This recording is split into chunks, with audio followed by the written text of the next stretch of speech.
One of the things we're hearing out there in the marketplace right now, post-recession, is the idea of relationship manager differentiation or branch manager differentiation in the marketplace. How do we build this reputation or this brand in the marketplace that says we are significantly different than our competitors and other banks? And we come back to this phrase, differentiation. Well, here's one of the primary things that in the market research shows that differentiation. When I say market research, I mean the studies that say what a business owner is looking for. Not all business owners, just a significant portion of them. And we could talk about two different kinds of, well, here you go, acumen. Superior abilities in some way, shape, or form. Well, historically, what we as branch managers or business bankers or relationship managers had was what we call product acumen. I know my products better than anybody else. I can talk about my products better than anybody else. I'm a credit specialist, for example, or a deposit specialist, for example, or a treasury management person, for example, and I know my products inside and out. And we would say that that product knowledge or that experience and expertise around that particular product set is what we would call product acumen. And product acumen could be reflected in a series of questions that a lot of times people ask on prospecting calls, which clearly keep that banker focused on products. For example, we taught 2 generations of bankers to ask these 5 questions. Where are you banking? What products are you using? How are they structured and priced? What are 2 things your current bank hasn't done that you wish they had? And could I have a copy of your statements so I can put together an offer of how we would handle your banking relationship? Well, look behind the words here, and what you hear is a focus on products. Where are you banking? They're the product provider. What products are you using? How are they structured and priced? Are you unhappy with anything your bank's not doing for you or is doing for you? And finally, could we have an offer to put together, well, it's a mature industry, a set of products that look pretty much just like the products you already have, and in the end show you how we're different? Well, it'll probably come down to price and structure. We call that product acumen. And you know what? In the rising economy from roughly 2002 through 2007, that was perfectly appropriate, and it probably for many people worked. But we always had a group of people who were focused on something different, and that difference now is much more accentuated post-recession, and that difference is called business acumen. Business acumen means I have the ability as a branch manager, as a small business banker, as a business banker, etc. I have the ability to, in the end, align with the way the business owner thinks. And that really means something like this.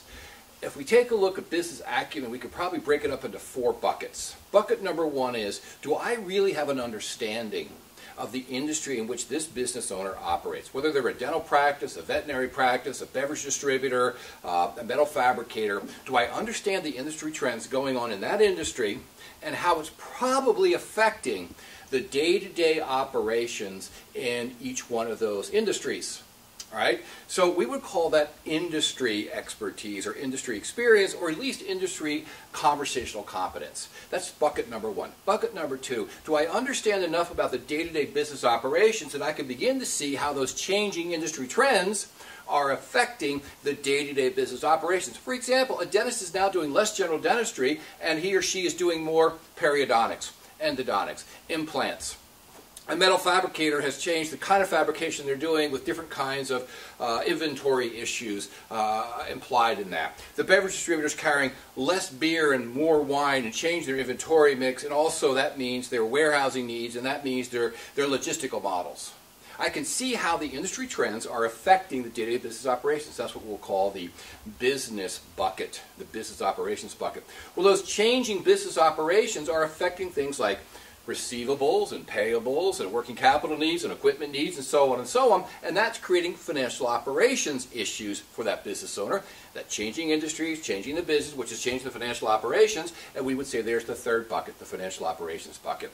And number 4 says, if my financial operations are changing, I'm getting more smaller payments. I'm using more suppliers who are smaller and therefore making more smaller payments out. If it's changing my inventory mix, it's changing my working capital requirements. Those changing financial needs create a request for, well, a shift in my financial solutions, and now we're down to the financial solution bucket. Those four things in that progression, from industry to business to financial operation to financial needs, is what we mean by business acumen. That's the way the business owner thinks, in that sequence. Products are last, internal processes are in the middle, and industry and business objectives are at the top. Thinking like the business owner, running a business, is what we mean by business acumen. There's a certain percentage of branch managers, business bankers, and relationship managers out there who do that extremely well. And they are doing extremely well and blowing out their goals in this highly competitive post-recession period because they stopped focusing on products and they started focusing on business acumen. I would ask each of you to take a look at the content of your sales calls, the conversations you're having with your business owners, and ask yourself this question: are they still primarily focused on products, or are you changing the conversation so it reflects business acumen? It's something that is doing extremely well in building loyal, strong, long-term relationships in this post-recession period. Check it out. By the way, there's a lot of information around these issues on our website. Please take a few minutes and explore the website and see if there's some things that will be helpful for you in building your business acumen.